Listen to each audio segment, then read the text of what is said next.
श्री शिवाय नमस्तुभ्यम। हरे कृष्ण। आप सभी का दिन शुभ हो। प्रिय श्रोताओं, आज हम शिव पुराण की कथा के 6वें दिवस में प्रवेश कर रहे हैं। बीते हुए प्रत्येक दिन में हमने शिव जी के अद्भुत रूप, उनकी करुणा, उनका तेज और उनका तप देखा। हर प्रसंग केवल एक कहानी नहीं बल्कि जीवन के किसी गहरे सत्य को प्रकट करता है। इस कथा को निरंतर और श्रद्धा पूर्वक सुनना, यही तो सच्ची भक्ति है। यदि आपने हर दिन इस यात्रा को अपनाया है तो ये केवल श्रवण नहीं, आत्मा की तपस्या बन चुकी होगी। और आज का अध्याय शुरू करने से पहले एक बार फिर से हम सभी प्रार्थना करें। हे महादेव, जैसे आपके त्रिनेत्र से ज्ञान का प्रकाश फूटता है, वैसे ही हमें भी इस कथा के माध्यम से विवेक और समर्पण की दृष्टि मिले। हमारे मन में कोई अहंकार न रहे, केवल भक्ति रहे और आपकी कृपा की छाया सदैव बनी रहे। हर हर महादेव। देवर्षि नारद ने पूछा, हे पूज्य पिताजी, दृढ़ता पूर्वक उत्तम व्रत का पालन करने वाले दक्ष ने तपस्या करके देवी से कौन सा वरदान प्राप्त किया तथा वे देवी किस प्रकार दक्ष की कन्या हुई? तब ब्रह्मा जी कहने लगे कि हे नारद, तुम धन्य हो। इन सभी मुनियों के साथ भक्ति पूर्वक इस प्रसंग को सुनो। मेरी आज्ञा पाकर उत्तम बुद्धि वाले महाप्रजापति दक्ष ने क्षीर सागर के उत्तर तट पर स्थित हो देवी जगदम्बिका को पुत्री के रूप में प्राप्त करने की इच्छा तथा उनके प्रत्यक्ष दर्शन की कामना के लिए उन्हें हृदय मंदिर में विराजमान करके तपस्या प्रारंभ कर दी। दक्ष ने मन को संयम में रखकर दृढ़ता पूर्वक कठोर व्रत का पालन करते हुए शौच, संतोष आदि नियमों से युक्त होकर 3000 दिव्य वर्षों तक तप किया। वे कभी जल पीकर रहते, कभी हवा पीते और कभी सर्वथा उपवास किया करते थे। भोजन के नाम पर कभी सूखे पत्ते चबा लेते थे। हे मुनिश्रेष्ठ नारद, तदंतर यम नियमादि से युक्त हो जगदम्बा की पूजा में लगे हुए दक्ष को देवी शिवा ने प्रत्यक्ष दर्शन दिया। जगन्मयी जगदम्बा का प्रत्यक्ष दर्शन पाकर प्रजापति दक्ष ने अपने आप को कृतकृत्य माना। वे कालिका देवी सिंह पर आरूढ़ थी। उनकी अंग कांति श्याम थी, मुख बड़ा ही मनोहर था। वे चारों भुजाओं से युक्त थी और हाथों में वरद, अभय, नील कमल और खड्ग धारण किए हुए थी। उनकी मूर्ति बड़ी ही मनोहारिणी थी। नेत्र कुछ कुछ लाल थे। खुले हुए केश बड़े सुंदर दिखाई देते थे। उत्तम प्रभा से प्रकाशित होने वाली उन जगदम्बा को भलीभांति प्रणाम करके दक्ष विचित्र वचनावलियों द्वारा उनकी स्तुति करते हुए कहने लगे। दक्ष ने कहा, हे जगदम्ब, हे महामाये, जगदीशे, महेश्वरी, आपको नमस्कार है। आपने कृपा करके मुझे अपने स्वरूप का दर्शन कराया है। हे भगवती, हे आद्य, मुझ पर प्रसन्न होइए। शिव रूपिणी प्रसन्न होइए। भक्त वरदायिनी प्रसन्न होइए। जगन्माये, आपको मेरा नमस्कार है। श्री ब्रह्मा जी कहते हैं, हे मुने, संयत चित्त वाले दक्ष के इस प्रकार स्तुति करने पर महेश्वरी शिवा ने स्वयं ही उनके अभिप्राय को जान लिया। तब भी दक्ष से इस प्रकार कहने लगी, हे दक्ष, तुम्हारी इस उत्तम भक्ति से मैं बहुत संतुष्ट हूँ। तुम अपना मनोवांछित वर मांगो, तुम्हारे लिए मुझे कुछ भी अदेय नहीं है। तब जगदम्बिका की ये बात सुनकर प्रजापति दक्ष बड़े प्रसन्न हुए और उन शिवा को बारंबार प्रणाम करते हुए बोले, हे जगदम्ब, हे महामाये, यदि आप मुझे वर देने के लिए उद्यत हैं तो मेरी बात सुनिए और प्रसन्नता पूर्वक मेरी इच्छा पूर्ण कीजिए।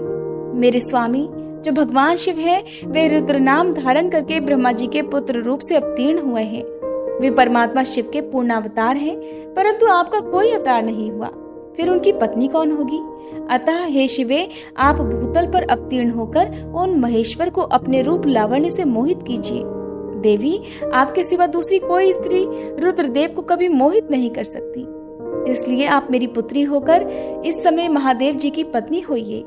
इस प्रकार सुंदर लीला करके आप हर मोहिनी अर्थात भगवान शिव को मोहित करने वाली बनिए। देवी, यही मेरे लिए वर है। ये केवल मेरे ही स्वार्थ की बात हो ऐसा कभी नहीं सोचना चाहिए। इसमें मेरे ही साथ संपूर्ण जगत का भी हित है। ब्रह्मा, विष्णु और शिव में से ब्रह्मा जी की प्रेरणा से ही मैं यहाँ आया हूँ। प्रजापति दक्ष के ऐसे वचन सुनकर जगदम्बिका शिवा हंस पड़ी और मन ही मन भगवान शिव का स्मरण करके यों बोली, तात, हे प्रजापति दक्ष, मेरी उत्तम बात सुनो। मैं सत्य कहती हूँ, तुम्हारी भक्ति से मैं अत्यंत प्रसन्न होकर तुम्हें संपूर्ण मनोवांछित वस्तु देने के लिए उद्यत हूँ। दक्ष, यद्यपि मैं महेश्वरी हूँ, तथापि तुम्हारी भक्ति के अधीन होकर तुम्हारी पत्नी के गर्भ से तुम्हारी पुत्री के रूप में अवतीर्ण होंगी, इसमें कोई संशय नहीं। अनग, मैं अत्यंत दुस्सह तपस्या करके ऐसा प्रयत्न करूंगी जिससे महादेव जी का वर पाकर उनकी पत्नी हो जाऊं। इसके सिवा और किसी उपाय से कोई कार्य सिद्ध नहीं हो सकता, क्योंकि वे भगवान सदाशिव सर्वथा निर्विकार हैं, ब्रह्मा और विष्णु के भी सेव्य हैं तथा नित्य परिपूर्ण रूप ही हैं। मैं सदा उनकी दासी और प्रिया हूँ। प्रत्येक जन्म में वे नाना रूपधारी शंभु ही मेरे स्वामी होते हैं। भगवान सदाशिव अपने दिए हुए वर के प्रभाव से ब्रह्मा जी की भ्रकुटी से रुद्र रूप में अवतीर्ण हुए हैं। मैं भी उनके वर से उनकी आज्ञा के अनुसार यहाँ अवतार लूंगी। हे तात, अब तुम अपने घर को जाओ। इस कार्य में जो मेरी दूती अथवा सहायिका होगी उसे मैंने जान लिया है। अब शीघ्र ही मैं तुम्हारी पुत्री होकर महादेव जी की पत्नी बनूंगी। दक्ष से ये उत्तम वचन कहकर मन ही मन शिव जी की आज्ञा प्राप्त करके देवी शिवा ने शिव के चरणान बिंदों का चिंतन करते हुए फिर कहा, हे प्रजापते, परंतु मेरा एक प्रण है, उसे तुम्हें सदा मन में रखना चाहिए। मैं उस प्रण को सुना देती हूँ, तुम उसे सत्य समझो, मिथ्या मत मानो। यदि कभी मेरे प्रति तुम्हारा आदर घट जाएगा, तब उसी समय मैं अपने शरीर को त्याग दूंगी, अपने स्वरूप में लीन हो जाऊंगी अथवा दूसरा शरीर धारण कर लूंगी। और मेरा ये कथन एकदम सत्य है। प्रजापते, प्रत्येक सर्ग या कल्प के लिए तुम्हें ये वर दे दिया गया, मैं तुम्हारी पुत्री होकर भगवान शिव की पत्नी होंगी। मुख्य प्रजापति दक्ष से ऐसा कहकर महेश्वरी शिवा उनके देखते ही देखते वहीं अंतर्ध्यान हो गई। दुर्गा जी के अंतर्ध्यान होने पर दक्ष भी अपने आश्रम को लौट गए और ये सोचकर प्रसन्न रहने लगे कि अब देवी शिवा मेरी पुत्री होने वाली हैं। ब्रह्मा जी कहते हैं, हे नारद, प्रजापति दक्ष अपने आश्रम में जाकर मेरी आज्ञा पाकर हर्ष भरे मन से नाना प्रकार की मानसिक सृष्टि करने लगे। उस प्रजा सृष्टि को बढ़ती हुई न देखकर प्रजापति दक्ष ने अपने पिता मुझ ब्रह्मा से कहा, ब्राह्मण, हे तात, हे प्रजानाथ, प्रजा बढ़ ही नहीं रही है। हे प्रभु, मैंने जितने जीवों की सृष्टि की थी वे सब तो उतने ही रह गए हैं। हे प्रजानाथ, मैं क्या करूं? जिस उपाय से ये जीव अपने आप बढ़ने लगे वो उपाय मुझे बताइए। तदनुसार मैं प्रजा की सृष्टि करूंगा और इसमें कोई संशय नहीं। तब मैंने कहा कि हे तात, हे प्रजापति दक्ष, मेरी उत्तम बात सुनो और उसके अनुसार ही कार्य करो। सूर्य श्रेष्ठ भगवान शिव तुम्हारा कल्याण करेंगे। हे प्रजेश, प्रजापति पंचजन अर्थात वीरण की जो परम सुंदरी पुत्री असकनी है उसे तुम पत्नी रूप से ग्रहण करो। स्त्री के साथ मैथुन धर्म का आश्रय ले तुम पुनः इस प्रजा सर्ग को बढ़ाओ। आस्तिकनी जैसी कामिनी के गर्भ से तुम बहुत सी संतानें उत्पन्न कर सकोगे। तदंतर मैथुन धर्म से प्रजा की उत्पत्ति करने के उद्देश्य से प्रजापति दक्ष ने मेरी आज्ञा के अनुसार वीरण प्रजापति की पुत्री के साथ विवाह किया।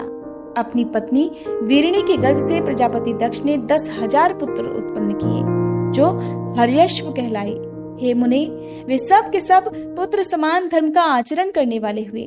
पिता की भक्ति में तत्पर रहकर वे सदा वैदिक मार्ग पर ही चलते थे।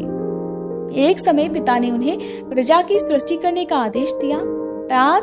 तब वे सभी दाक्षायण नामधारी पुत्र सृष्टि के उद्देश्य से तपस्या करने के लिए पश्चिम दिशा की ओर गए। वह नारायण सर नामक परम पावन तीर्थ है, जहाँ दिव्य सिंधु नद और समुद्र का संगम हुआ है। उस तीर्थ जल का ही निकट से स्पर्श करते उनका अंतःकरण शुद्ध और ज्ञान से संपन्न हो गया। उनकी आंतरिक मल राशि धुल गई और वे परमहंस धर्म में स्थित हो गई। दक्ष के वे सभी पुत्र पिता के आदेश में बंधे हुए थे, अतः मन को सुस्थिर करके प्रजा की वृद्धि के लिए वह तप करने लगे। वे सभी सत्पुरुषों में श्रेष्ठ थे। हे नारद, जब तुम्हें पता लगा कि हर्यश्व गण सृष्टि के लिए तपस्या कर रहे हैं, तब भगवान लक्ष्मीपति के हार्दिक अभिप्राय को जानकर तुम स्वयं उनके पास गए और आदर पूर्वक इस प्रकार बोले, नारायण नारायण, दक्ष पुत्र हर्यश्वगण, तुम लोग पृथ्वी का अंत देखे बिना सृष्टि रचना करने के लिए कैसे उद्यत हो गए? ब्रह्मा जी कहते हैं, हे नारद, हर्यश्व आलस्य से दूर रहने वाले थे और जन्मकाल से ही बड़े बुद्धिमान थे। वे सब के सब तुम्हारा उपर्युक्त कथन सुनकर स्वयं उस पर विचार करने लगे। उन्होंने ये विचार किया कि जो उत्तम शास्त्र रूपी पिता के निवृत्ति परक आदेश को नहीं समझता, वो केवल रज आदि गुणों पर विश्वास करने वाला पुरुष सृष्टि निर्माण का कार्य कैसे आरंभ कर सकता है? ऐसा निश्चय करके वे उत्तम बुद्धि और एक चित्त वाले दक्ष कुमार नारद को प्रणाम करके और उनकी परिक्रमा करके ऐसे पथ पर चले गए जहाँ जाकर कोई वापस नहीं लौटता है।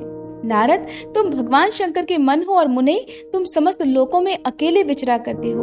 तुम्हारे मन में कोई विकार नहीं है, क्योंकि तुम सदा महेश्वर की मनोवृत्ति के अनुसार ही कार्य करते हो। जब बहुत समय बीत गया तब मेरे पुत्र प्रजापति दक्ष को ये पता लगा कि मेरे सभी पुत्र नारद से शिक्षा पाकर नष्ट हो गए हैं, अर्थात मेरे हाथ से निकल गए। इससे उन्हें बड़ा दुख हुआ।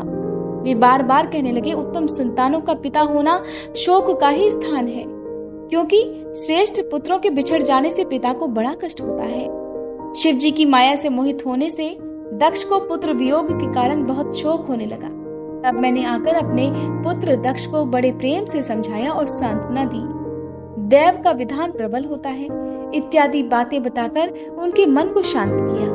मेरे सांत्वना देने पर दक्ष पुनः पंचकन्या आसिकनी के गर्भ से शबलाश्व नाम के एक सहस्त्र पुत्र उत्पन्न किए। पिता का आदेश पाकर वे पुत्र भी प्रजा सृष्टि के लिए दृढ़ता पूर्वक प्रतिज्ञा पालन का नियम लेकर उसी स्थान पर गए जहां उनके सिद्धि को प्राप्त हुए बड़े भाई गए थे। नारायण सरोवर के जल का स्पर्श होने मात्र से उनके सारे पाप नष्ट हो गए और उनके अंतःकरण में शुद्धता आ गई और वे उत्तम व्रत के पालक शबलाश्व ब्रह्मा का जप करते हुए वहां बड़ी भारी तपस्या करने लगे। उन्हें प्रजा सृष्टि के लिए उद्यत जान तुम पुनः पहले की तरह ईश्वरी गति का स्मरण करते हुए उनके पास गए और वही बात कहने लगे जो उनके भाइयों से पहले ही कह चुके थे। मुने, तुम्हारा दर्शन अमोघ है, इसलिए तुमने उनको भी भाइयों का ही मार्ग दिखलाया। अतएव वे भाइयों के ही पथ पर ऊर्ध्व गति को प्राप्त हुए।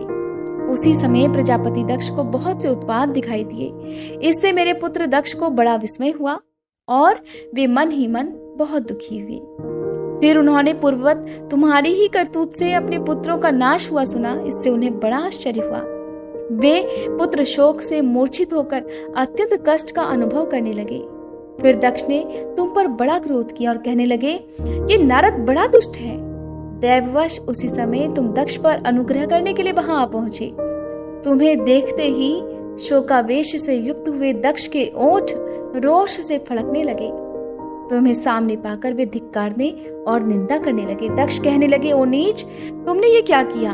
तुमने झूठ मूठ साधुओं का बाना पहन रखा है। इसी के द्वारा ठगकर हमारे भोले भाले बालकों का जो तुमने भिक्षुओं का मार्ग दिखलाया है, ये अच्छा नहीं किया। तुम बड़े ही निर्दय और शठ हो। इसीलिए तुमने हमारे इन बालकों के जो अभी ऋषि ऋण, देव ऋण और पितृ ऋण से मुक्त नहीं हो पाए थे, लोक और परलोक दोनों के श्रेय का नाश कर डाला। और जो पुरुष इन तीनों ऋणों को उतारे बिना ही मोक्ष की इच्छा मन में लिए माता पिता को त्याग कर घर से निकल जाता है, सन्यासी हो जाता है, वह अधोगति को प्राप्त होता है। तुम निर्दय और बड़े निर्लज्ज हो, बच्चों की बुद्धि में भेद पैदा करने वाले हो और अपने सुयश को स्वयं ही नष्ट कर रहे हो। हे मूढ़ मते, तुम भगवान विष्णु के पार्षदों में व्यर्थ ही घूमते फिरते हो। अधमाधम, तुमने बारंबार मेरा अमंगल किया है, अतः आज से तीनों लोकों में विचरते हुए तुम्हारा पैर कहीं स्थिर नहीं रहेगा, अथवा कहीं भी तुम्हें ठहरने के लिए सुस्थिर ठौर ठिकाना नहीं मिलेगा। नारद, यद्यपि तुम साधु पुरुषों द्वारा सम्मानित हो, तथापि उस समय दक्ष ने शोकवश तुम्हें वैसा श्राप दे डाला।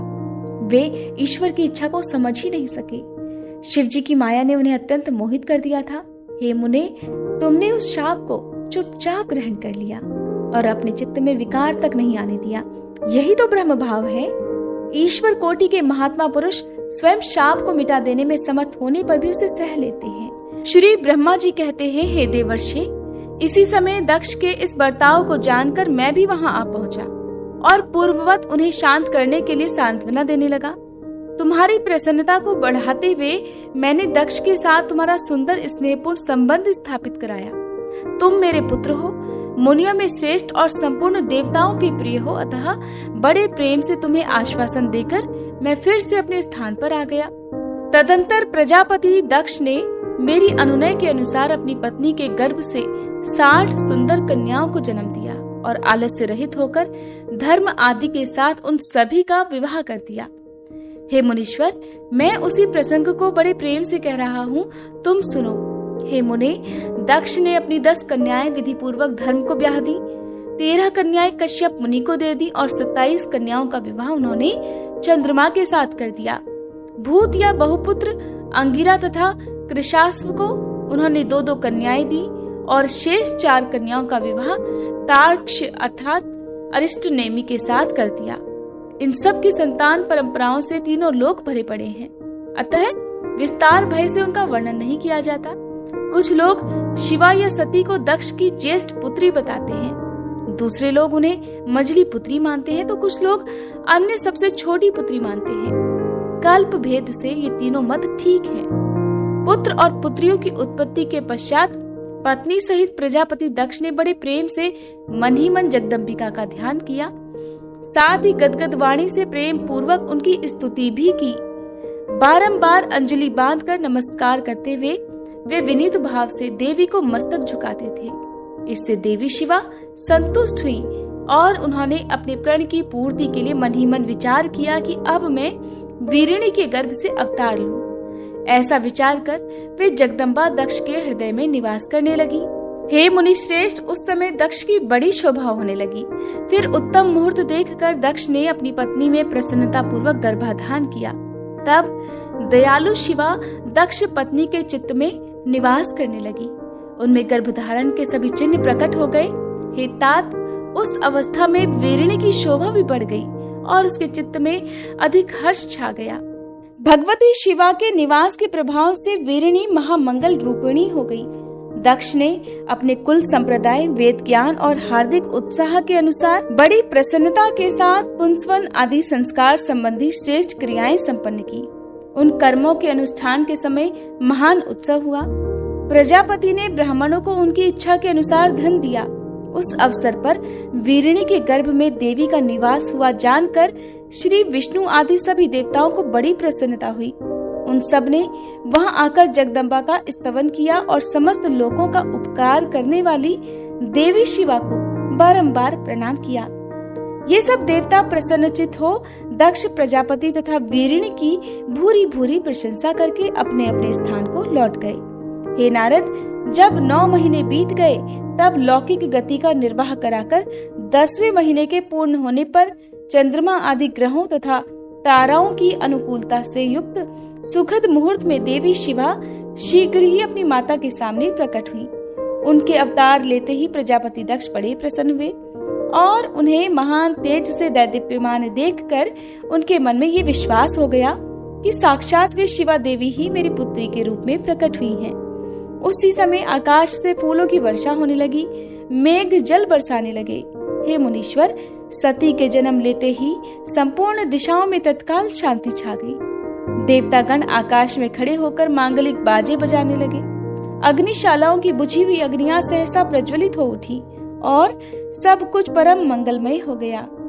वीरिणी के गर्भ से साक्षात जगदम्बा को प्रकट हुई देख दक्ष ने दोनों हाथ जोड़कर नमस्कार किया और बड़े भक्ति भाव से उनकी स्तुति करने लगे। बुद्धिमान दक्ष के स्तुति करने पर जगन माता शिवा उस समय दक्ष से इस प्रकार बोली जिससे माता वीरिणी ना सुन सके। देवी कहने लगी, हे प्रजापते, तुमने पहले पुत्री रूप में मुझे प्राप्त करने के लिए मेरी आराधना की थी। तुम्हारा वह मनोरथ आज सिद्ध हो गया। अब तुम उस तपस्या के फल को ग्रहण करो। उस समय दक्ष से ऐसा कहकर देवी ने अपनी माया से शिशु रूप धारण कर लिया और शैशव भाव प्रकट करती हुई वे वहां रोने लगी। उस बालिका का रुदन सुनकर सभी स्त्रियां और दासियां बड़े वेग से बड़ी प्रसन्नता के साथ वहां आ पहुंची। आसिकनी की पुत्री का अलौकिक रूप देखकर उन सभी स्त्रियों को बड़ा हर्ष हुआ। नगर के सभी लोग उस समय जय जयकार करने लगे। गीत और वाद्यों के साथ बड़ा भारी उत्सव होने लगा। पुत्री का मनोहर मुख देखकर सबको बड़ी ही प्रसन्नता हुई। दक्ष ने वैदिक और कुलोचित आचार का विधि पूर्वक अनुष्ठान किया, ब्राह्मणों को दान दिया और दूसरों को भी धन बांटा। सब और यथोचित गान और नृत्य होने लगे। भांति भांति के मंगल कृत्यों के साथ बहुत से बाजे बजने लगे। उस समय दक्ष ने समस्त सद्गुणों की सत्ता से प्रशंसित होने वाली अपनी उस पुत्री का नाम बड़ी प्रसन्नता के साथ उमा रख दिया। तदंतर संसार में लोगों की ओर से उसके और भी नाम प्रचलित हो गए। जो सब के सब महान मंगलदायक और विशेषतः समस्त दुखों का नाश करने वाले हैं। वीरिणी और महात्मा दक्ष अपनी पुत्री का पालन करने लगे तथा वह शुक्ल पक्ष की चंद्रकला के समान दिनों दिन अब बढ़ने लगी। हे नारद, बाल्यावस्था में भी समस्त उत्तमोत्तम गुण उसमें उसी तरह प्रवेश करने लगे जैसे शुक्ल पक्ष के बाल चंद्रमा में भी समस्त मनोहारिणी कलाएं प्रविष्ट हो जाती हैं। दक्ष कन्या सती सखियों के बीच बैठी बैठी जब अपने भावों में निमग्न होती थी तब बारंबार भगवान शिव की मूर्ति को चित्रित करने लगती थी। मंगलमयी सती जब बाल्योचित सुंदर गीत गाती तब वह स्थाणु, हर और रुद्र नाम लेकर स्मर शत्रु शिव का स्मरण किया करती थी। श्री ब्रह्मा जी कहते हैं, नारद, एक दिन मैंने तुम्हारे साथ जाकर पिता के पास खड़ी हुई सती को देखा। वह तीनों लोगों की सारभूता सुंदरी थी। उसके पिता ने मुझे नमस्कार करके तुम्हारा भी सत्कार किया।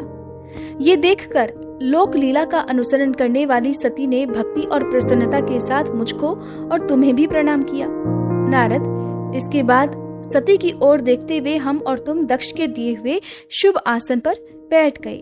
उसके बाद मैंने उस विनयशीला बालिका से कहा, सती, जो केवल तुम्हें ही चाहते हैं और तुम्हारे मन में भी एकमात्र जिनकी ही कामना है, उन्हीं सर्वज्ञ जगदीश्वर महादेव जी को तुम पति रूप में प्राप्त करो। शुभे, जो तुम्हारे सिवा दूसरी किसी स्त्री को पत्नी रूप में ना तो ग्रहण कर सके हैं, न करते हैं और न भविष्य में ही ग्रहण करेंगे, वे ही भगवान शिव तुम्हारे पति हों।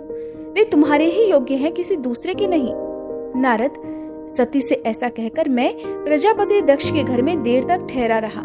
फिर उनसे विदा लेकर मैं और तुम दोनों अपने अपने स्थान को चले आए। मेरी बात को सुनकर दक्ष को बड़ी प्रसन्नता हुई। उनकी सारी मानसिक चिंता दूर हो गई और उन्होंने अपनी पुत्री को परमेश्वरी समझकर गोद में उठा लिया। इस प्रकार कुमारोचित सुंदर लीला विहारों से सुशोभित होती हुई भक्त वत्सला सती, जो स्वेच्छा से मानव रूप धारण करके प्रकट हुई थी, कुमारावस्था को पार कर गई। बाल्यावस्था बिताकर जब थोड़ी युवावस्था को प्राप्त हुई सती अत्यंत तेज और शोभा से संपन्न होकर संपूर्ण अंगों से मनोहर दिखाई देने लगी। लोकेश दक्ष ने देखा कि सती के शरीर में अब युवावस्था के लक्षण प्रकट होने लगे हैं। तब उनके मन में ये चिंता हुई कि मैं महादेव जी के साथ इनका विवाह कैसे करूं। सती स्वयं भी महादेव जी को पाने की प्रतिदिन अभिलाषा रखती थी, इसलिए पिता के मनोभाव को समझकर वे माता के पास गई। विशाल बुद्धि वाली सती रूपिणी परमेश्वरी शिवा ने अपनी माता वीरिणी से भगवान शंकर की प्रसन्नता के लिए तपस्या करने के लिए आज्ञा मांगी। माता की आज्ञा मिल गई, इसलिए दृढ़ता पूर्वक व्रत का पालन करने वाली सती ने महेश्वर को पति रूप में प्राप्त करने के लिए अपने ही घर पर उनकी आराधना आरंभ कर दी। आश्विन मास में नंदा अर्थात प्रतिपदा, षष्ठी और एकादशी तिथियों में उन्होंने भक्ति पूर्वक गुड़, भात और नमक चढ़ाकर भगवान शिव का पूजन किया और उन्हें नमस्कार करके उसी नियम के साथ उस मास को बिताया। कार्तिक मास की चतुर्दशी को सजाकर रखे हुए मालपुओं और खीर से परमेश्वर शिव की आराधना करके वे नित्य निरंतर उनका चिंतन करने लगी। मार्गशीर्ष मास के कृष्ण पक्ष की अष्टमी तिथि को तिल, जौ और चावल से हर की पूजा करके ज्योतिर्मय दीप दिखाकर अथवा आरती करके सती अपना दिन बिताती थी। पौष मास के शुक्ल पक्ष की सप्तमी को रात भर जागरण करके प्रातःकाल खिचड़ी का नैवेद्य लगाकर वे शिव जी की पूजा करती थी। माघ की पूर्णिमा को रात में जागरण करके सवेरे नदी में नहाती और गीले वस्त्र सहित तट पर बैठकर भगवान शंकर की पूजा किया करती। फाल्गुन मास के कृष्ण पक्ष की चतुर्दशी तिथि को रात में जागरण करके उस रात के चारों पहरों में शिव जी की विशेष पूजा करती और नटों द्वारा नाटक भी कराती थी। चैत्र मास के शुक्ल पक्ष की चतुर्दशी को वे दिन रात शिव जी का स्मरण करती भी अपना समय बिताती और ढाक के फूलों तथा दवनों से भगवान शिव की पूजा करती थी। वैशाख शुक्ल तृतीया को सती तिल का आहार करके रहती और नए जौ के भात से रुद्रदेव की पूजा करके उस महीने को बिताती थी। ज्येष्ठ की पूर्णिमा को रात में सुंदर वस्त्रों और भटकटैया के फूलों से शंकर जी की पूजा करके वे निराहार रहकर ही अपना मास व्यतीत करती थी। आषाढ़ के शुक्ल पक्ष की चतुर्दशी को काले वस्त्र और भटकटैया के फूलों से वे रुद्रदेव का पूजन करती थी। श्रावण मास के शुक्ल पक्ष की अष्टमी और चतुर्दशी को वे यज्ञोपवीतों, वस्त्रों और कुश की पवित्री से शिव जी की पूजा किया करती थी। भाद्रपद मास के कृष्ण पक्ष की त्रयोदशी तिथि को तरह तरह के फूलों और फलों से शिव जी का पूजन करके सती चतुर्दशी तिथि को केवल जल का आहार किया करती थी। तरह तरह के फलों, फूलों और उस समय उत्पन्न होने वाले अन्नों द्वारा वे शिव जी की पूजा करती और महीने भर अत्यंत नियमित आहार करके केवल जप में ही लगी रहती थी। सभी महीनों में सारे दिन सती केवल शिव जी की आराधना में ही लीन रहती थी। अपनी इच्छा से मानव रूप धारण करने वाली वे देवी दृढ़ता पूर्वक उत्तम व्रत का पालन करती थी। इस प्रकार नंदा व्रत को पूर्ण रूप से समाप्त करके भगवान शिव में अनन्य भाव रखने वाली सती एकाग्रचित्त होकर बड़े प्रेम से भगवान शिव का ध्यान करने लगी और उस ध्यान में ही निश्चल भाव से स्थित हो गई। मुने इसी समय सब देवता और ऋषि भगवान विष्णु और मुझको आगे करके सती की तपस्या देखने के लिए गए। वहां आकर देवताओं ने देखा सती मूर्तिमती दूसरी सिद्धि के समान जान पड़ती हैं। वे भगवान शिव के ध्यान में निमग्न होकर उस समय सिद्धावस्था को पहुंच गई थी। समस्त देवताओं ने बड़ी प्रसन्नता के साथ वहां दोनों हाथ जोड़कर देवी सती को नमस्कार किया। मुनियों ने भी मस्तक झुकाए और श्री हरि आदि के मन में भी प्रीति उमड़ आई। श्री विष्णु आदि सभी देवता और मुनि आश्चर्यचकित होकर सती देवी की तपस्या की भूरी भूरी प्रशंसा करने लगे। फिर देवी को प्रणाम करके वे देवता और मुनि तुरंत ही गिरिश्रेष्ठ कैलाश को गए, जो भगवान शिव को बहुत ही प्रिय है। सावित्री के साथ मैं और लक्ष्मी जी के साथ भगवान वासुदेव भी प्रसन्नता पूर्वक महादेव जी के निकट गए। वहां जाकर भगवान शिव को देखते ही बड़े वेग से प्रणाम करके सब देवताओं ने दोनों हाथ जोड़कर विनीत भाव से नाना प्रकार के स्तोत्रों द्वारा उनकी स्तुति करके अंत में कहा, प्रभु आपकी सत्व, रज और तम नामक जो 3 शक्तियां हैं, उनके राग आदि वेग असह्य हैं। वेद त्रयी अथवा लोक त्रयी आपका स्वरूप है। आप शरणागतों के पालक हैं और आपकी शक्ति बहुत अपार है, उसकी कहीं कोई सीमा नहीं है। आपको नमस्कार है। हे दुर्गापते, जिनकी इंद्रियां दुष्ट हैं, वश में नहीं हो पाती, उनके लिए आपकी प्राप्ति का कोई मार्ग सुलभ नहीं है। आप सदा भक्तों के उद्धार में तत्पर रहते हैं। आपका तेज छुपा हुआ है, आपको नमस्कार है। ब्रह्मा जी कहते हैं, नारद, इस प्रकार महादेव जी की स्तुति करके श्री विष्णु आदि सब देवता उत्तम भक्ति से मस्तक झुकाए प्रभु शिव जी के आगे चुपचाप खड़े हो गए। श्री ब्रह्मा जी कहते हैं, श्री विष्णु आदि देवताओं द्वारा की हुई उस स्तुति को सुनकर सबकी उत्पत्ति के हेतुभूत भगवान शंकर बड़े प्रसन्न हुए और जोर जोर से हंसने लगे। मुझ ब्रह्मा और विष्णु को अपनी अपनी पत्नी के साथ आया हुआ देख महादेव जी ने हम लोगों से यथोचित वार्तालाप किया और हमारे आगमन का कारण पूछा। रुद्र बोले, हे हरे, हे विधे तथा हे देवताओं और महर्षियों, आज निर्भय होकर यहाँ अपने आने का ठीक ठीक कारण तो बताओ। तुम लोग यहाँ किस लिए आए हो और कौन सा कार्य आन पड़ा है, वह मैं सब कुछ सुनना चाहता हूँ, क्योंकि तुम्हारे द्वारा की गई स्तुति से मेरा मन बहुत प्रसन्न है। मुने, महादेव जी के इस प्रकार पूछने पर भगवान विष्णु की आज्ञा से मैंने वार्तालाप आरंभ किया। मुझ ब्रह्मा ने कहा, हे देवाधिदेव महादेव, हे करुणा सागर, हे प्रभु, हम दोनों इन देवताओं और ऋषियों के साथ जिस उद्देश्य से यहाँ आए हैं उसे सुनिए। हे वृषभध्वज, विशेषतः आपके लिए ही हमारा यहाँ आगमन हुआ है, क्योंकि हम तीनों सारथी हैं। सृष्टि चक्र के संचालन रूप प्रयोजन की सिद्धि के लिए एक दूसरे के सहायक हैं। सारथी को सदा परस्पर यथायोग्य सहयोग करना चाहिए, अन्यथा ये जगत टिक नहीं सकता। हे महेश्वर, कुछ ऐसे असुर उत्पन्न होंगे जो मेरे हाथ से मारे जाएंगे, कुछ भगवान विष्णु के और कुछ आपके हाथों नष्ट होंगे। महाप्रभु, कुछ असुर ऐसे भी होंगे जो आपके वीर्य से उत्पन्न हुए पुत्र के हाथों से ही मारे जा सकेंगे। प्रभु, कभी कोई विरले ही असुर ऐसे होंगे जो माया के हाथों द्वारा वध को प्राप्त होंगे। आप भगवान शंकर की कृपा से ही देवताओं को सदा उत्तम सुख प्राप्त होगा। घोर असुरों का विनाश करके आप जगत को सदा स्वास्थ्य और अभय प्रदान करेंगे। अथवा ये भी संभव है कि आपके हाथ से कोई असुर मारे ना जाए, क्योंकि आप सदा योग युक्त रहते हुए भी राग द्वेष से रहित हैं तथा एकमात्र दया करने में ही लगे रहते हैं। हे ईश, यदि वे असुर भी आराधित हो, आपकी दया से अनुग्रहित होते रहें, तो सृष्टि और पालन का कार्य भला कैसे चल सकता है। अतः हे वृषभध्वज, आपको प्रतिदिन सृष्टि आदि के उपर्युक्त कार्य करने के लिए तैयार रहना चाहिए। यदि सृष्टि पालन और संहार रूप कर्म न करने हो, तब तो हमने माया से जो भिन्न भिन्न शरीर धारण किए हैं, उनकी कोई उपयोगिता अथवा औचित्य ही नहीं है। वास्तव में हम तीनों एक ही हैं, कार्य के भेद से भिन्न भिन्न देह धारण करके स्थित हैं।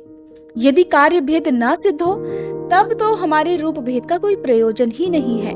हे देव, एक ही परमात्मा महेश्वर तीन स्वरूपों में अभिव्यक्त हुए हैं। इस रूप भेद में उनकी अपनी माया ही कारण है। वास्तव में प्रभु स्वतंत्र हैं। वे लीला के उद्देश्य से ही ये सृष्टि आदि कार्य करते हैं। भगवान श्री हरि उनके बाएं अंग से प्रकट हुए हैं, मैं ब्रह्मा उनके दाएं अंग से प्रकट हुआ हूँ, और आप रुद्रदेव उन सदाशिव के हृदय से आविर्भूत हुए हैं। अतः आप ही शिव के पूर्ण रूप हैं। हे प्रभु, इस प्रकार अभिन्न रूप होते हुए भी हम तीन रूपों में प्रकट हैं। हे सनातन देव, हम तीनों उन्हीं भगवान सदाशिव और शिवा के पुत्र हैं। इस यथार्थ तत्व का आप हृदय से अनुभव कीजिए। हे प्रभु, मैं और श्री विष्णु आपके आदेश से प्रसन्नता पूर्वक लोक की सृष्टि और पालन के कार्य कर रहे हैं तथा कार्य कारणवश सपत्नीक भी हो गए हैं। अतः आप भी विश्व हित के लिए तथा देवताओं को सुख पहुंचाने के लिए एक परम सुंदरी रमणी को अपनी पत्नी बनाने के लिए ग्रहण कीजिए। हे महेश्वर, एक बात और है, उसे भी सुनिए। मुझे पहले के वृतांत का स्मरण हो आया है। पूर्व काल में आपने ही शिव रूप से जो बातें हमारे सामने कही थी, वही इस समय सुना रहा हूँ। हे प्रभु, आपने कहा था कि हे ब्राह्मण, मेरा ऐसा ही उत्तम रूप तुम्हारे अंग विशेष ललाट से प्रकट होगा, जिसकी लोक में रुद्र नाम से प्रसिद्धि होगी। तुम ब्रह्मा सृष्टिकर्ता हो गए, श्री हरि जगत का पालन करने वाले हुए, और मैं सगुण रुद्र रूप होकर संहार करने वाला होऊंगा। एक स्त्री के साथ विवाह करके लोक के उत्तम कार्य की सिद्धि करूंगा। अपनी कही हुई इस बात को याद करके हे प्रभु, अपनी ही पूर्व प्रतिज्ञा को पूर्ण कीजिए। हे स्वामिन, आपका ये आदेश है कि मैं सृष्टि करूं, श्री हरि पालन करें, और आप स्वयं संहार के हेतु बनकर प्रकट हों। सो आप साक्षात शिव ही संहारकर्ता के रूप में प्रकट हुए हैं। आपके बिना तो हम दोनों अपना अपना कार्य करने में समर्थ ही नहीं है।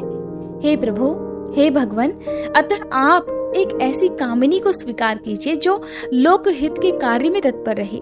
हे शंभो, जैसे लक्ष्मी जी भगवान विष्णु की और सरस्वती मेरी सहधर्मिणी है, उसी प्रकार आप इस समय अपनी जीवन सहचरी प्राण वल्लभा को ग्रहण कीजिए। मेरी ये बात सुनकर लोकेश्वर महादेव जी के मुख पर मुस्कुराहट दौड़ गई। वे श्री हरि के सामने मुझसे इस प्रकार बोले। भगवान कहने लगे, हे ब्राह्मण, हे हरे, तुम दोनों मुझे सदा ही अत्यंत प्रिय हो। तुम दोनों को देखकर मुझे बड़ा आनंद मिलता है। तुम लोग समस्त देवताओं में श्रेष्ठ और त्रिलोकी के स्वामी हो।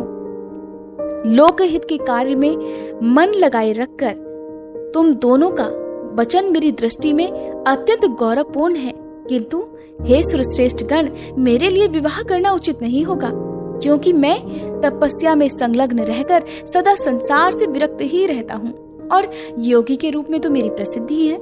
जो निवृत्ति के सुंदर मार्ग पर स्थित है, अपने आत्मा में ही रमण करता है, आनंद मनाता है, निरंजन अर्थात माया से निर्लिप्त है, और जिसका शरीर अवधूत अर्थात दिगंबर है, जो ज्ञानी, आत्मदर्शी और कामना से शून्य है, जिसके मन में कोई विकार नहीं है, जो भोगों से दूर रहता हो, और जो सदा अपवित्र और अमंगल वेशधारी है, उसे संसार में कामिनी से क्या प्रयोजन है? ये इस समय मुझे बताओ तो सही। मुझे तो सदा केवल योग में लगे रहने पर ही आनंद आता है। ज्ञानहीन पुरुष योग को छोड़कर भोग को अधिक महत्व देता है। संसार में विवाह करना पराये बंधन में बंधना है। इसे बहुत बड़ा बंधन ही तो समझना चाहिए। इसीलिए मैं सत्य सत्य कहता हूँ, विवाह के लिए मेरे मन में थोड़ी सी भी अभिरुचि नहीं है। आत्मा ही अपना उत्तम अर्थ या स्वार्थ है। उसका भली भांति चिंतन करने के कारण मेरी लौकिक स्वार्थ में प्रवृत्ति नहीं होती। तथापि जगत के हित के लिए तुमने जो कुछ भी कहा है, मैं उसे करूंगा। तुम्हारे वचन को गरिष्ठ मानकर अथवा अपनी कही हुई बात को पूर्ण करने के लिए मैं अवश्य ही विवाह करूंगा, क्योंकि मैं सदा भक्तों के वश में रहता हूँ। और जैसे मैं नारी को प्रिय पत्नी के रूप में ग्रहण करूंगा और जैसी शर्त के साथ ग्रहण करूंगा, अब उसे भी सुनो। हे हरे, हे ब्राह्मण, मैं जो कुछ कहता हूँ वह सर्वथा उचित ही है। जो नारी मेरे तेज को विभाग पूर्वक ग्रहण कर सके, जो योगिनी तथा इच्छानुसार रूप धारण करने वाली हो, उसी को तुम पत्नी बनाने के लिए मुझे बताओ। जब मैं योग में तत्पर रहूं तब उसे भी योगिनी बनकर रहना होगा, और जब मैं कामासक्त हूं तब उसे भी कामिनी के रूप में ही मेरे पास रहना होगा। वेद वेत्ता विद्वान जिन्हें अविनाशी बतलाते हैं, उन ज्योति स्वरूप सनातन शिव का मैं सदा चिंतन करता हूँ और करता रहूंगा। हे ब्राह्मण, उन सदाशिव के चिंतन में जब मैं न लगा हूँ तभी उस भामिनी के साथ मैं समागम कर सकता हूँ। जो मेरे शिव चिंतन में विघ्न डालने वाली होगी वह जीवित नहीं रह सकती, उसे अपने जीवन से हाथ धोना पड़ेगा। तुम, विष्णु और मैं तीनों ही ब्रह्म स्वरूप शिव के अंशभूत हैं। अतः हे महाभागगण, हमारे लिए उनका निरंतर चिंतन करना ही उचित है। हे कमलासन, उनके चिंतन के लिए मैं बिना विवाह के भी रह लूंगा, किंतु उनका चिंतन छोड़कर विवाह नहीं करूंगा। अतः तुम मुझे ऐसी पत्नी प्रदान करो जो सदा मेरे कर्म के अनुकूल चल सके। ब्राह्मण, उसमें भी मेरी एक और शर्त है, उसे भी तुम सुनो। यदि उस स्त्री का मुझ पर और मेरे वचन पर अविश्वास होगा तो मैं उसका त्याग कर दूंगा। उनकी ये बात सुनकर मैंने और श्री हरि ने मंद मुस्कान के साथ मन ही मन प्रसन्नता का अनुभव किया। फिर मैं विनम्र होकर कहने लगा कि हे नाथ, हे महेश्वर, हे प्रभु, आपने जैसी नारी की खोज आरंभ की है वैसे ही स्त्री के विषय में मैं आपको प्रसन्नता पूर्वक कह रहा हूँ। साक्षात सदाशिव की धर्म पत्नी जो उमा है, वे ही जगत का कार्य सिद्ध करने के लिए भिन्न भिन्न रूपों में प्रकट हुई है। हे प्रभु, सरस्वती और लक्ष्मी, ये दो रूप धारण करके वे पहले ही यहाँ आ चुकी है। इनमें लक्ष्मी तो श्री विष्णु की प्राण वल्लभा हो गई और सरस्वती मेरी। अब हमारे लिए वे तीसरा रूप धारण करके प्रकट हुई हैं। हे प्रभु, लोक हित का कार्य करने की इच्छा वाली देवी शिवा दक्ष पुत्री के रूप में अवतीर्ण हुई है। उनका नाम सती है। सती ही ऐसी भार्या हो सकती है, हे प्रभु, जो सदा आपके लिए हितकारिणी हो। देवेश, महातेजस्विनी सती आपके लिए, आपको पति रूप में प्राप्त करने के लिए दृढ़ता पूर्वक कठोर व्रत का पालन करती हुई तपस्या कर रही हैं। हे महेश्वर, आप उन्हें वर देने के लिए जाइए, कृपा कीजिए और बड़ी प्रसन्नता के साथ उन्हें उनकी तपस्या के अनुरूप वर देकर उनके साथ विवाह कर लीजिए। हे शंकर, भगवान विष्णु की, मेरी तथा इन संपूर्ण देवताओं की यही इच्छा है। आप अपनी शुभ दृष्टि से हमारी इच्छा को पूर्ण कीजिए, जिससे हम आदर पूर्वक इस उत्सव को देख सके। ऐसा होने से तीनों लोकों में सुख देने वाला परम मंगल होगा और सबकी सारी चिंता मिट जाएगी, इसमें कोई संशय नहीं है। तदंतर मेरी बात समाप्त होने पर लीला विग्रह धारण करने वाले भक्त वत्सल महेश्वर से मधुसूदन अच्युत ने इसी का समर्थन किया। तब भक्त वत्सल भगवान शिव ने हंसकर कहा, बहुत अच्छा, ऐसा ही होगा। उनके ऐसा कहने पर हम दोनों उनसे आज्ञा लेकर अपनी अपनी पत्नी तथा देवताओं और मुनियों के साथ अत्यंत प्रसन्न होकर अपने अपने अभीष्ट स्थान को चले आए। श्री ब्रह्मा जी कहते हैं, हे मुने, उधर सती ने आश्विन मास के शुक्ल पक्ष की अष्टमी तिथि को उपवास करके भक्ति भाव से सर्वेश्वर शिव का पूजन किया। इस प्रकार नंदा व्रत पूर्ण होने पर नवमी तिथि को दिन में ध्यान मग्न हुई सती को भगवान शिव ने प्रत्यक्ष दर्शन दिया। उनका श्री विग्रह सर्वांग सुंदर और गौर वर्ण का था। उनके 5 मुख थे और प्रत्येक मुख में 3-3 नेत्र थे। भाल देश में चंद्रमा शोभा पा रहा था। उनका चित्त प्रसन्न था और कंठ में नील चिन्ह दृष्टि गोचर होता था। उनकी 4 भुजाएं थी। उन्होंने हाथों में त्रिशूल, ब्रह्म कपाल, वर तथा अभय धारण कर रखे थे। भस्ममय अंगराग से उनका सारा शरीर उद्भासित हो रहा था। गंगा जी उनके मस्तक की शोभा बढ़ा रही थी। उनके सभी अंग बड़े मनोहर थे। वे महान लावण्य के धाम जान पड़ते थे। उनके मुख करोड़ों चंद्रमाओं के समान प्रकाशमान और आहृतजनक थे। उनकी अंग कांति करोड़ों काम देवों को तिरस्कृत कर रही थी तथा उनकी आकृति स्त्रियों के लिए सर्वथा ही प्रिय थी। देवी सती ने ऐसे सौंदर्य माधुर्य से युक्त प्रभु महादेव जी को प्रत्यक्ष देखकर उनके चरणों की वंदना की। उस समय उनका मुख लज्जा से झुका हुआ था। तपस्या के पुंज का फल प्रदान करने वाले महादेव जी उन्हीं के लिए कठोर व्रत धारण करने वाली सती को पत्नी बनाने के लिए प्राप्त करने की इच्छा रखते हुए भी उनसे इस प्रकार बोले। महादेव जी ने कहा, उत्तम व्रत का पालन करने वाली हे दक्षनंदिनी, मैं तुम्हारे इस व्रत से बहुत प्रसन्न हूँ, इसलिए कोई वर मांगो। तुम्हारे मन को जो अभीष्ट होगा वही वर मैं तुम्हें दूंगा। श्री ब्रह्मा जी कहते हैं, हे मुने, जगदीश्वर महादेव जी यद्यपि सती के मनोभाव को जानते थे तो भी उनकी बात सुनने के लिए कहने लगे, देवी कोई वर मांगो। परंतु सती लज्जा के अधीन हो गई थी, इसलिए उनके हृदय में जो बात थी उसे वे स्पष्ट शब्दों में कह न सकी। उनका जो अभीष्ट मनोरथ था वह लज्जा से आच्छादित हो गया। प्राण वल्लभ भगवान शिव का प्रिय वचन सुनकर देवी सती अत्यंत प्रेम में मग्न हो गई। इस बात को जानकर भक्त वत्सल भगवान शंकर बड़े प्रसन्न हुए और शीघ्रता पूर्वक बार बार कहने लगे, देवी वर मांगो, वर मांगो। सत्पुरुषों के आश्रयभूत अंतर्यामी शंभु देवी सती की भक्ति के वशीभूत हो गए थे। तब सती ने अपनी लज्जा को रोककर महादेव जी से कहा, हे वर देने वाले प्रभु, मुझे मेरी इच्छा के अनुसार ऐसा वर दीजिए जो टल ना सके। भक्त वत्सल भगवान शंकर ने देखा कि सती अपनी बात पूरी नहीं कह पा रही हैं। तब वे स्वयं ही उनसे बोले, हे देवी, तुम मेरी भार्या हो जाओ। अपने अभीष्ट फल को प्रकट करने वाले उनके इस वचन को सुनकर आनंद मग्न हुई देवी सती चुपचाप खड़ी रह गई, क्योंकि वे तो मनोवांछित वर पा चुकी थी। फिर दक्ष कन्या प्रसन्न होकर दोनों हाथ जोड़कर मस्तक झुकाकर भक्त वत्सल शिव से बारंबार इस प्रकार कहने लगी, हे देवादिदेव महादेव, हे प्रभु, हे जगतपते, आप मेरे पिता को कहकर वैवाहिक विधि से मेरा पाणी ग्रहण कीजिए। ब्रह्मा जी कहते हैं, हे नारद, सती की ये बात सुनकर भक्त वत्सल महेश्वर ने प्रेम से उनकी ओर देखकर कहा, प्रिय, ऐसा ही होगा। तब दक्ष कन्या सती भी भगवान शिव को प्रणाम करके भक्ति पूर्वक विदा मांग जाने की आज्ञा प्राप्त करके मोह और आनंद से युक्त होकर अपनी माता जी के पास लौट गई। इधर भगवान शिव भी हिमालय पर अपने आश्रम में प्रवेश करके दक्ष कन्या सती के वियोग से कुछ कष्ट का अनुभव करते हुए उन्हीं का चिंतन करने लगे। हे देवर्षि, फिर मन को एकाग्र करके लौकिक गति का आश्रय लेकर भगवान शंकर ने मन ही मन मेरा स्मरण किया। त्रिशूलधारी महेश्वर के स्मरण करने पर उनकी सिद्धि से प्रेरित होकर मैं तुरंत ही उनके सामने जा खड़ा हुआ। हे तात, हिमालय के शिखर पर जहाँ सती के वियोग का अनुभव करने वाले महादेव जी विद्यमान थे, वहीं मैं सरस्वती के साथ उपस्थित हो गया।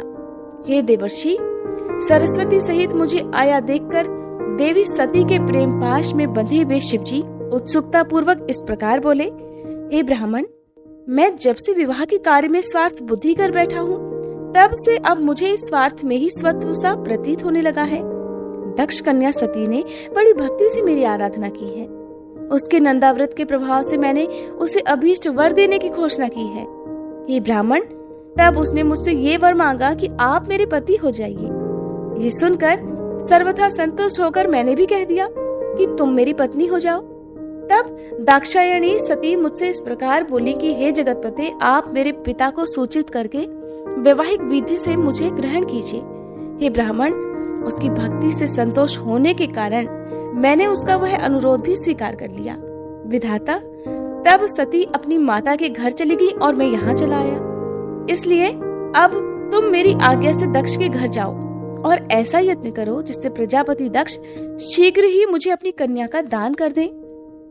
उनके इस प्रकार आज्ञा देने पर मैं कृत्य और प्रसन्न हो गया तथा उन भक्त वत्सल विश्वनाथ से इस प्रकार बोला, हे भगवान, हे शंभु, आपने जो कुछ कहा है उस पर भलीभांति विचार करके हम लोगों ने पहले ही उसे सुनिश्चित कर दिया है। हे वृषभध्वज, इसमें मुख्यतः देवताओं का और मेरा भी स्वार्थ है। दक्ष स्वयं ही आपको अपनी पुत्री प्रदान करेंगे, किंतु आपकी आज्ञा से मैं भी उनके सामने आपका ये संदेश कह दूंगा। सर्वेश्वर महाप्रभु महादेव जी से ऐसा कहकर मैं अत्यंत वेगशाली रथ के द्वारा दक्ष के घर जा पहुंचा। नारद जी ने पूछा, हे वक्ताओं में श्रेष्ठ महाभाग विधाता, बताइए, जब सती घर पर लौटकर आई तब दक्ष ने उनके लिए क्या किया? ब्रह्मा जी कहने लगे, तपस्या करके मनोवांछित वर पाकर देवी सती जब घर को लौट गई तब वहां उन्होंने माता पिता को प्रणाम किया। सती ने अपनी सखी के द्वारा माता पिता को तपस्या संबंधी सब समाचार कहलवाया। सखी ने ये भी सूचित किया कि सती को महेश्वर से वर की प्राप्ति हुई है। वे सती की भक्ति से बहुत संतुष्ट हुए हैं। फिर सती के मुंह से सारा वृतांत सुनकर माता पिता को बड़ा आनंद प्राप्त हुआ और उन्होंने महान उत्सव किया। उदार चेता दक्ष और महामनस्विनी वीरिणी ने ब्राह्मणों को उनकी इच्छा के अनुसार द्रव्य दिया तथा अन्यान्य अंधों और दीनों को भी धन बांटा। प्रसन्नता बढ़ाने वाली अपनी पुत्री को हृदय से लगाकर माता वीरिणी ने उनका मस्तक सूंघा और आनंद मग्न होकर उसकी बारंबार प्रशंसा की। तदंतर कुछ समय व्यतीत होने पर धर्मज्ञों में श्रेष्ठ दक्ष इस चिंता में पड़ गए कि मैं अपनी इस पुत्री का विवाह भगवान शंकर के साथ किस प्रकार करूं? महादेव जी प्रसन्न होकर आए थे पर वे तो चले गए। अब मेरी पुत्री के लिए वे फिर यहाँ कैसे आएंगे? यदि किसी को शीघ्र ही भगवान शिव के निकट भेजा जाए तो ये भी उचित नहीं जान पड़ता, क्योंकि यदि वे इस तरह अनुरोध करने पर भी मेरी पुत्री को ग्रहण ना करें तो मेरी तो याचना ही निष्फल हो जाएगी। इस प्रकार की चिंता में पड़े हुए प्रजापति दक्ष के सामने मैं सरस्वती के साथ सहसा उपस्थित हुआ। मुझ पिता को आया देख दक्ष प्रणाम करके विनीत भाव से खड़े हो गए। उन्होंने मुझ स्वयंभू को यथा योग्य आसन दिया। तदंतर दक्ष ने जब मेरे आने का कारण पूछा तब मैंने सब बातें बताकर उनसे कहा, हे प्रजापते, भगवान शंकर ने तुम्हारी पुत्री को प्राप्त करने के लिए निश्चय ही मुझे तुम्हारे पास भेजा है। इस विषय में जो श्रेष्ठ कृत्य हो उसका निश्चय करो। जैसे सती ने नाना प्रकार के भावों से तथा सात्विक व्रत के द्वारा भगवान शिव की आराधना की है, उसी तरह वे भी सती की आराधना करते हैं। इसलिए हे दक्ष, भगवान शिव के लिए ही संकल्पित और प्रकट हुई अपनी इस पुत्री को तुम बिना देर किए उनकी सेवा में सौंप दो। इससे तुम कृतकृत्य हो जाओगे। मैं नारद के साथ जाकर उन्हें तुम्हारे घर ले आऊंगा। फिर तुम उन्हीं के लिए उत्पन्न हुई अपनी यह पुत्री उनके हाथों में दे दो। श्री ब्रह्मा जी कहते हैं, हे नारद, मेरी ये बात सुनकर मेरे पुत्र दक्ष को बड़ा हर्ष हुआ। वे अत्यंत प्रसन्न होकर कहने लगे, हे पिताजी, ऐसा ही होगा। मुने, तब मैं अत्यंत हर्षित होकर वहां से उस स्थान को लौटा जहां लोक कल्याण में तत्पर रहने वाले भगवान शिव बड़ी ही उत्सुकता से मेरी प्रतीक्षा कर रहे थे। नारद, मेरे लौट आने पर स्त्री और पुत्री सहित प्रजापति दक्ष भी पूर्ण काम हो गए। वे इतने संतुष्ट हुए मानो अमृत पीकर अघा गए हों। जय भोलेनाथ। आज के अध्याय में बस इतना ही। इसके आगे की कथा आप सभी कल के अध्याय में जरूर सुनिएगा। आइए अब हम सभी सच्चे मन से भगवान शिव से क्षमा प्रार्थना करें। हे भोलेनाथ, अगर इस कथा के श्रवण, वाचन या स्मरण के दौरान हमारे मन, वाणी या कर्म से कोई भी त्रुटि हो गई हो तो हम आपसे हाथ जोड़कर प्रार्थना करते हैं, कृपया हमें क्षमा करें। प्रभु, हमारी समझ सीमित है परंतु श्रद्धा असीम है। अगर किसी पवित्र प्रसंग को हमने अधूरा समझा, अधूरा सुना या फिर किसी दिव्यता को पूरी तरह व्यक्त नहीं कर सके तो ये केवल हमारी अल्प बुद्धि है। उसकी दोषिता हमारी नहीं बल्कि हमारी अवस्था की है। आप तो दयालु हैं, कृपामय हैं, भक्तों के हर अपराध को क्षमा कर देने वाले हैं। हे भोलेनाथ, हमारी इस भक्ति यात्रा को स्वीकार करें और हमारे दोषों को नष्ट करके हमें अपनी शरण में रखें। हे नीलकंठ, इस अध्याय को आपने ही आरंभ करवाया और आप ही इसे पूर्ण करें। आपकी कृपा से हम हर दिन आपकी ओर निकट आते रहें, यही हमारी सबसे बड़ी कामना है। हर हर महादेव।